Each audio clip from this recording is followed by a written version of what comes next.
everyone, welcome back to another math YouTube video. Today we're going to be talking about how to get an equation into slope-intercept form. There are multiple different forms. We might have to go through those forms to get to slope-intercept form. So we're going to see with a graph, with 2 points, with a table, how to put those into an equation in slope-intercept form. Now there's 2 ways to accomplish this. Way 1 is to put it into point-slope form. You would need your slope for that. Then you distribute the slope into our parentheses, and then we would take our y value of the point we used in our table, graph, points, and we're going to move that over to the other side so then it's in slope-intercept form.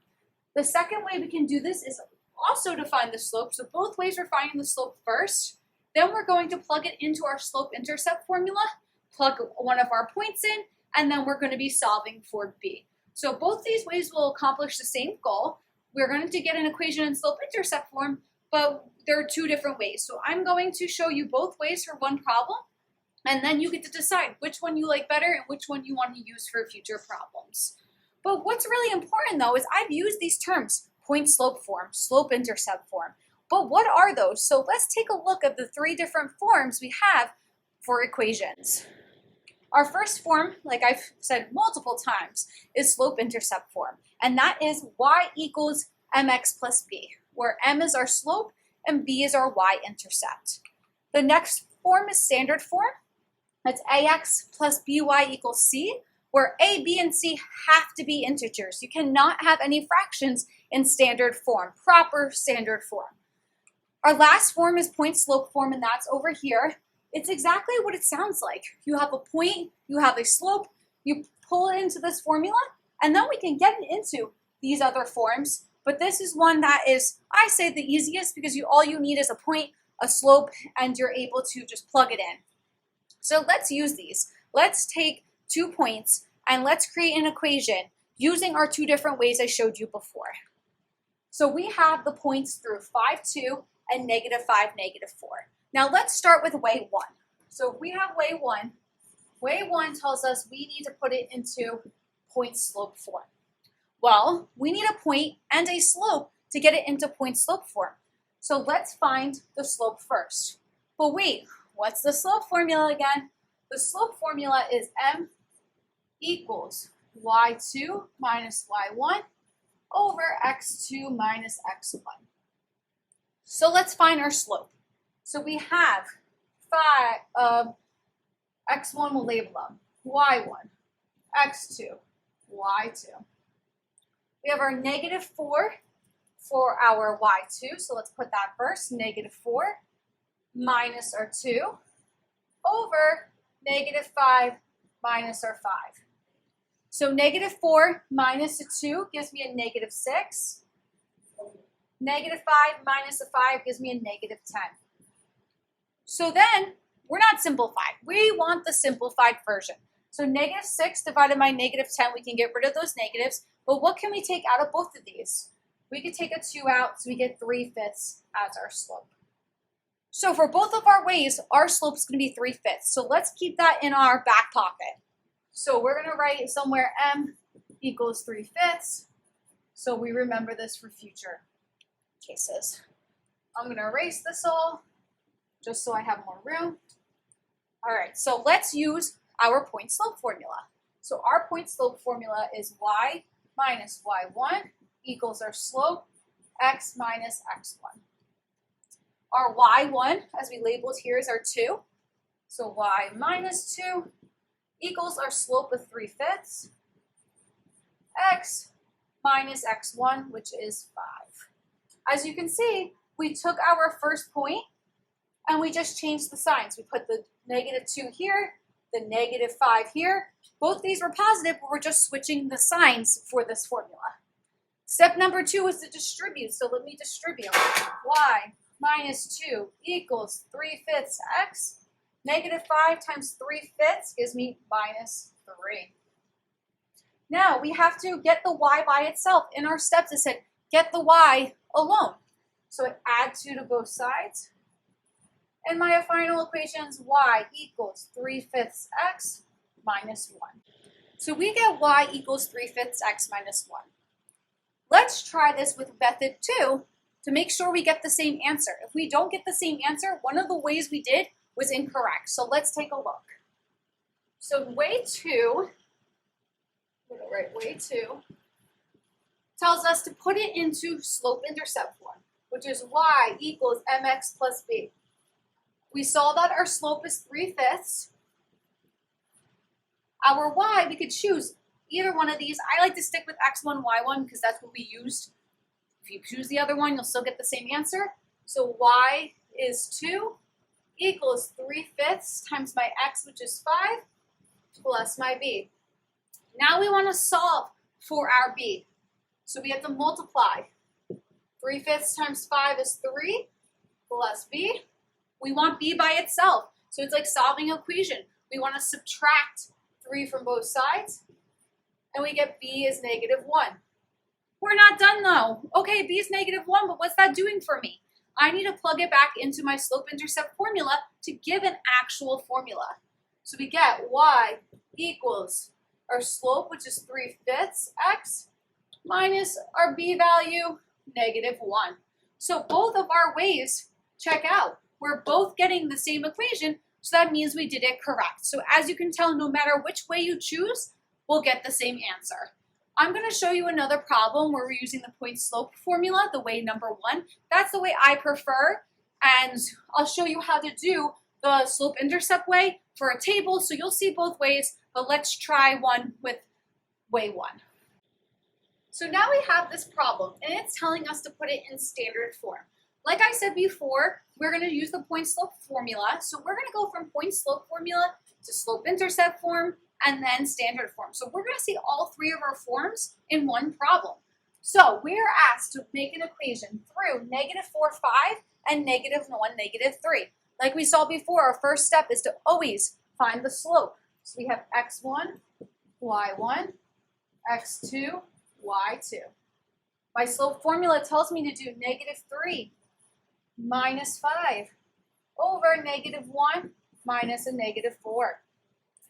-3 minus 5 is -8. -1 minus a -4 becomes a plus, so -1 plus 4 gives me a 3. So my slope is -8/3, and we're going to use that in our point slope formula now. So we have y minus y1 equals our slope, x minus x1. Our y1 is 5, so y minus 5 equals -8/3. X, this is negative, so let's make it plus 4. Now we distribute our slope. So y minus 5 equals -8/3 x. 8 times 4 is 32 with that negative, so minus 32/3. A way to make life easier, I think, is to put this into fraction form, into thirds. We can easily see what our new fraction is going to be when we add that over if we make this in thirds. So 5 is the same thing as 15/3. So we are going to add 15/3 over. So we get y equals -8/3 x minus 17/3.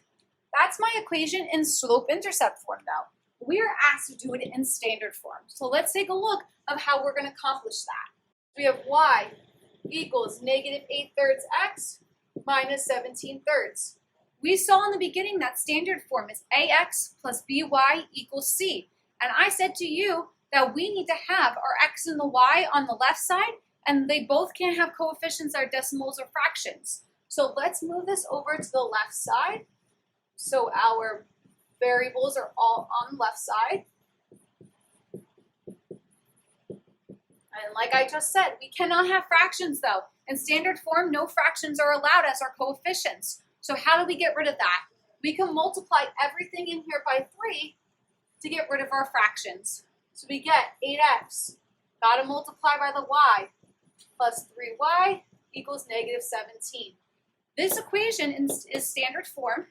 This equation is slope-intercept form, and all of them are the same. So I just showed you an example problem, how we went from our point-slope formula to our slope-intercept formula, then to standard. All 3 of those equations are the same. If you put them on an online graphing calculator, they would all come up at the same line. But there's different ways that you need to do this to be able to get it in the proper forms. Some teachers want it in standard form. Some want it in slope-intercept form. So you need to know the different ways to be able to have the right answer. Let's take a look at another problem. So now we have this problem, and it's just asking us to put it into slope-intercept form. So I'm going to do it in the way of the y equals mx plus b, the slope-intercept way, which is way 2. So first, as always, we're going to find the slope. So we have x1, y1, x2, y2. So we have negative 3 minus 5 over 2 minus 2. Negative 3 minus 5 is negative 8. 2 minus 2 is 0. When we put that in our calculator, though, it comes up as an error. And if you've seen my other video on slope, we know that error is not a right answer. Our right answer is going to be undefined. So we have an undefined slope. And a lot of us are like, all right, it's undefined, I'm done. No, you cannot be done. We can still create an equation of a line with an undefined slope. We're going to take a look. We have 2, 5, and 2, negative 3. Well, what do they both have in common? They both have an x value of 2. Well, we know an undefined slope has an equation of x equals a number. So ours is going to be x equals 2. And that is going to be a vertical line. So all of this is checking out once again. We have an undefined slope. Our x values are the same. We have a vertical line then. So I like to say that the cases where we get a 0 slope or undefined slope are the easiest because we're just having x equals a certain number. If our y's were the same and our numerator was 0, we would have y equals that number. So the only time that we're going to have an undefined slope or a 0 slope is if our x's are the same for the undefined slope or our y's are the same for the 0 slope. So we have to be cautious of that. If we get 0 as a slope and our y's aren't the same, there's an issue. We did something wrong. Now let's take a look at a graph. So now we have this graph and we want to put it into slope-intercept form. The first part of this is to find 2 points on that line. It might be a little bit hard to see, but I have a point here and I have a point here. And we're going to count the slope rather than finding what this point is, because some of us mess it up. Some of us put our y's first, not our x's. We're just going to count. I think counting is much easier than finding the actual points and using the slope formula. So if we count, we're going up 1 and over 1, 2, 3, 4. Because we're going to the left, the slope is negative. So we have a slope of negative 1/4. Now that we have negative 1/4, we're going to check. Does this cross our y-axis? It does. It crosses our y-axis at negative 3. If it did not cross at an integer point, we are going to have to use our point slope or slope-intercept formula, way 1 or way 2, to determine what that b value is. I made it easy for us. I can always make another video to show you if it's in between how to do it, but let's just look at the basics. So we have our y-intercept of negative 3. That's where it crosses the y-axis. So our equation in slope-intercept form is going to be y equals our slope, which is negative 1/4 x, and our y-intercept, which is negative 3. So these are the steps to complete when we have a graph. Find the slope, see if the y-intercept's an integer. If not, we'd have a few more steps. Like I said, I can make another video for. So like I've said before, when we are working with a table and we're trying to find a slope, we're just doing the constant rate of change. So let's find what our slope constant rate of change is. If we go from here to here, we're going up 5. We're going from here to here, we're going up 1. Our slope is the change in y's over the change in x's. So it's 5 over 1, which we know is just 5. So our slope here is going to be 5. I told you I would do this problem with way 2, so let's take a look how we would accomplish that. Way 2 tells me to do y equals mx plus b. We're going to pick one of those points on the table. I'm going to pick the 550. You could have chose any of these points. We'd still get the same answer. I'm going to choose 550 because I think that's just calling out to me. So our y is going to be 50. Our slope is 5. Our x is 5 plus our b. We have 50 equals 25 plus b. Subtract 25 from both sides to solve for our b. And our b is 25. So that means our final equation in slope-intercept form is y equals 5x plus 25.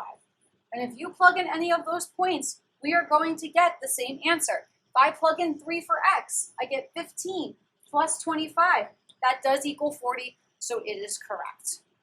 I'm hoping all these type of problems helped you to determine how to create an equation in slope-intercept form. You can see we go from point-slope form to slope-intercept form, and then sometimes the standard. So we saw how to create an equation in all 3 ways, and we did a lot of these examples, so hopefully these were helpful, and like and subscribe for more.